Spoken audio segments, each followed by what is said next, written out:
got problems, then say some. Chopper come out of the bus like a motherfucking ray gun. Think you a beast, but you ain't one. You are not on the same page as a kid, you just page one. Ain't had no luck, I had to make some. When I get rich, cop a Tesla on day one. What color Tesla I want? The red one. What kind of red he want? The Shanks one. My niggas know I got drive, gripping that wheel. I swear a nigga got callous. My team ain't losing, don't know why you challenging. Chopper go like it's Valorant. All right, ladies and gentlemen, and everything in between, we are back for some more Death Note. Last time we watched episode 9, and today we'll be watching episode 10, Doubt. Now, in the last video, we went ahead and got to see another battle of wits between Light and L. Man, oh man, these two are they're really, you know, it's like a tug of war, I think, between their different ideologies and how they expect to combat the preceding steps that they employ for their independent goals. You know what I mean? Every time Light takes a step, L needs to take a step ahead of that step in order to show Light that he is ahead of the game, and then Light does the exact same, and they keep going and going and going, and I don't know where it's going to end, but I am definitely enjoying the journey that they're taking me on. But in the last episode, we got to see how Light was able to expertly avoid detection from L, even with cameras in his own home. Light being able to take out criminals very strategic way, so much so that L, you know, considers him to be an immediate threat. He's too perfect. You know, the saying is usually expect the unexpected, but L is suspecting the unsuspected. Get what I mean? Saw what I did there, bro? Like, Light was too perfect in that whole scenario, so he was like, nah, he's guilty, bro. He's too perfect to not be guilty.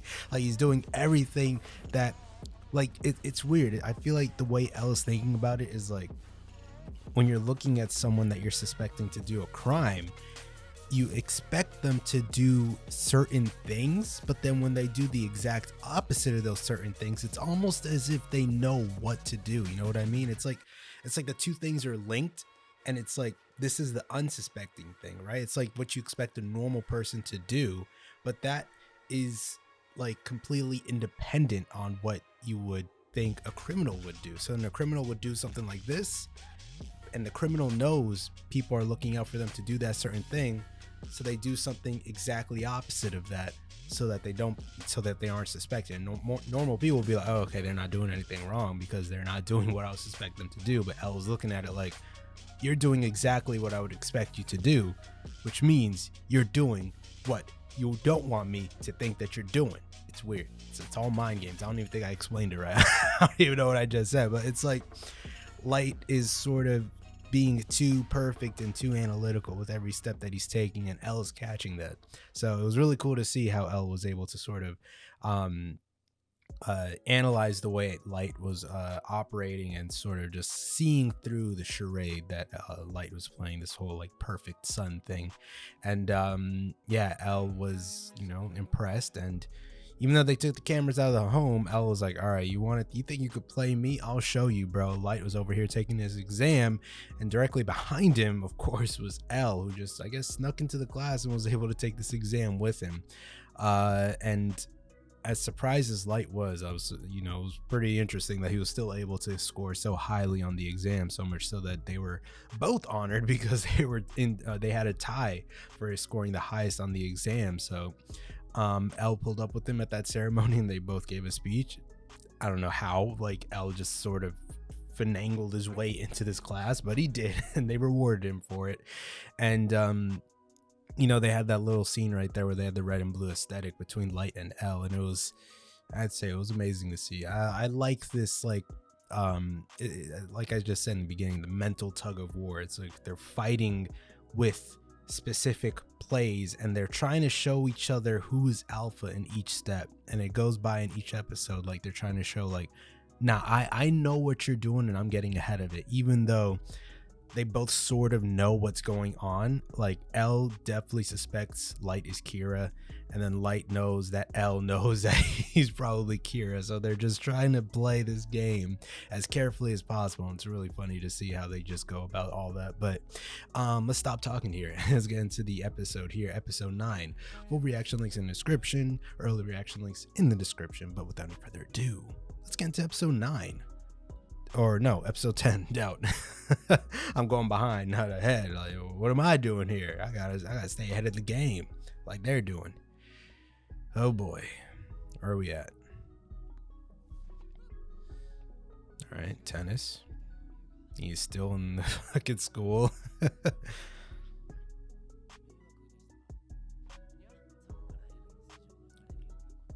No. Oh my god, this is he's so bold, bro. He knows exactly what he's doing. He's like, I know you can't kill me, so I'm gonna just sit here and play with you, bro. Is it though?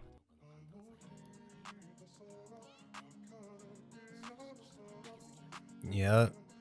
So let's see. How hard will he try? Oh my god. Yeah, he told you he was a champ, bro. Uh-huh. What's up now? Of course.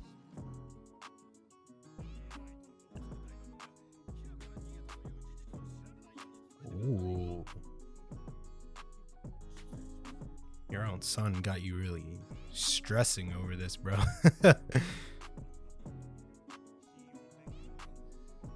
100%.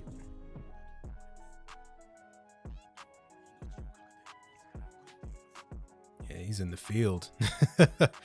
My boy is in the field. They got a whole crowd watching, dude.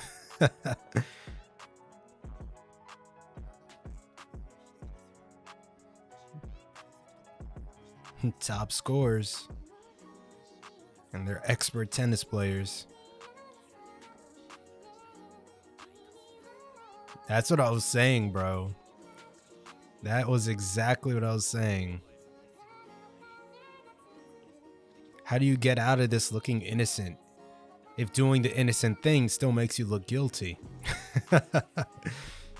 I gotta win and play like I'm really playing. Do the thing he's expecting me to do. They got a whole coach and everything calling this shit. Or a whole ref. Umpire.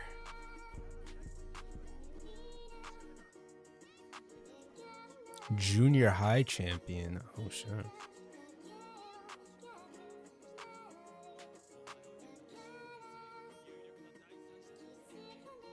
Ooh.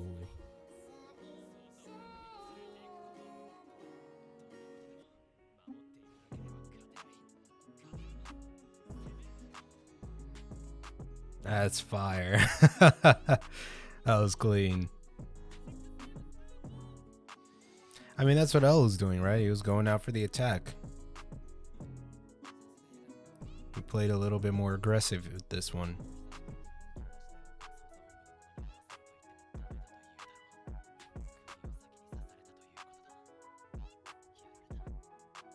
Wow. He continues to play, like, every big step that he takes is just crazy.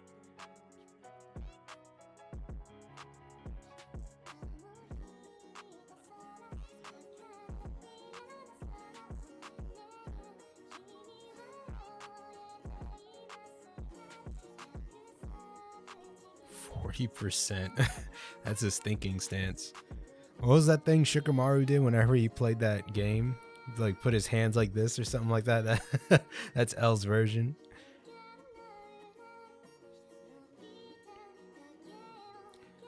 Reasoning abilities. This is like a job interview. Which it technically is. If he doesn't suspect him, he wants him to work with him.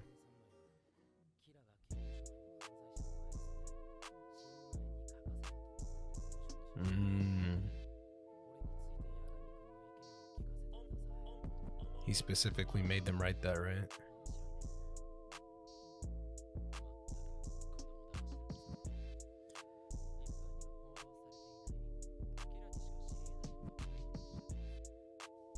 How would you know something like that?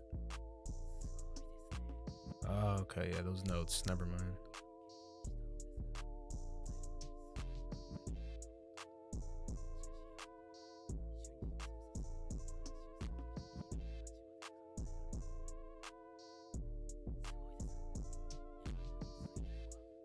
Imagine he actually hires him.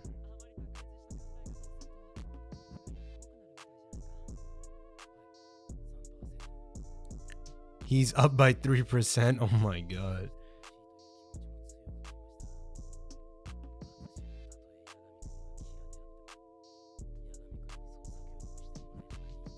There is no way he hires him even though he suspects him. That's gonna be that's an even crazier step.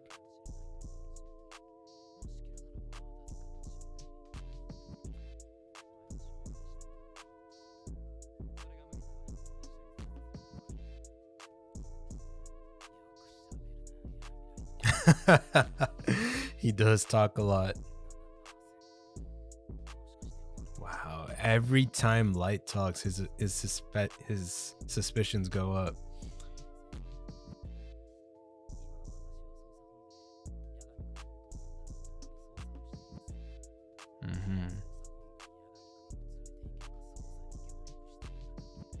There you go.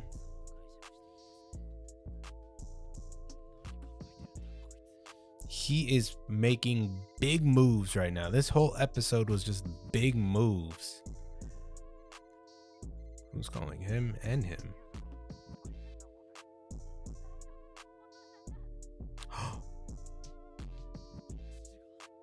Oh no. Bro, I told you that man's stressed. This whole thing has got him messed up, dude. Oh my god. A heart attack?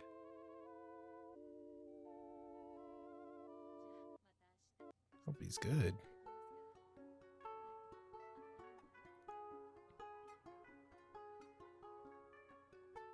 Man, his job is really killing him, bro.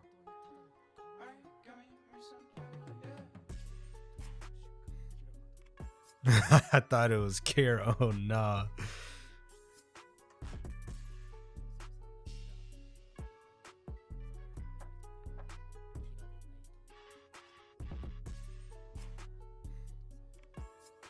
He was like, during that exchange.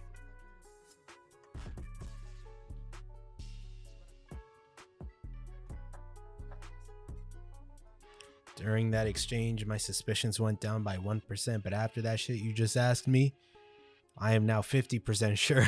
That was something crazy you just said, bro.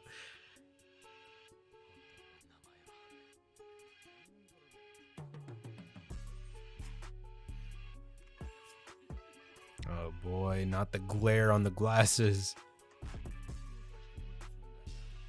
What did he get? Oh.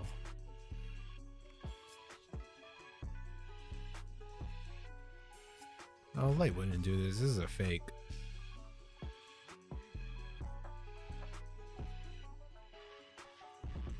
Nah, that's not Light. Light wouldn't do that. Wow. A lot of big steps made here, man. Especially, well, primarily from L. Just by the fact that he was, you know, I thought it was crazy that he was willing to go to the school and confront Light based off of 1% suspicion, but he is like,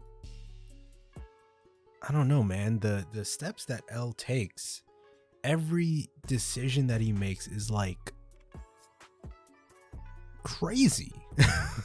The mental, like, just the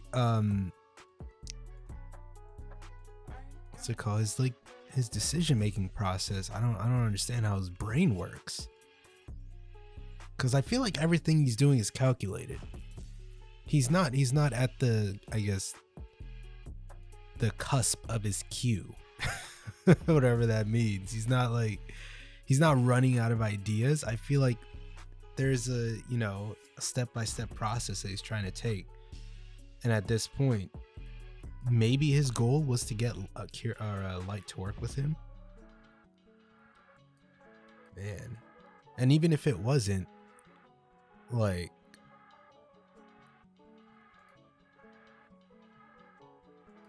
I wonder if he can feel, well, he could feel safe working with him as long as, because nobody knows his real name. And we've already established that Light isn't, you know, comfortable with getting the Shinigami eyes and getting his lifespan cut. And even if he does, now that Light knows that this person is L, if L does die, it's going to bring out the suspicion on Light a whole lot, so he can't kill L regardless of when he finds out his name or not. And also I was gonna mention here this proposition that Light made to how about keeping watch over me in a place without TV or anything for a month. We do know that he can schedule deaths, right? He can write them down and he can specify when. And then if he keeps deaths recurring during that time that he doesn't have TV for a month, I guess that would remove suspicion, but I don't know if they know that he can do that. He has to employ, aspects of the Death Note that they don't know about, very strategically, because the more he does with the Death Note, the more they'll learn about his abilities and the more they can, I guess, plan out their detective skills and all that. But it gives less options for Light. I don't even know who I'm rooting for at this point. I want Light to get cut, but I also want to see what he does against these guys as they continue moving forward with this. Man, this is crazy. Well, I'm about to get right into the next episode, but that does it for this video, ladies and gentlemen. Hopefully you guys enjoyed this episode of Death Note just as much as I did. I hope to see you all in the next one for episode 11. Peace.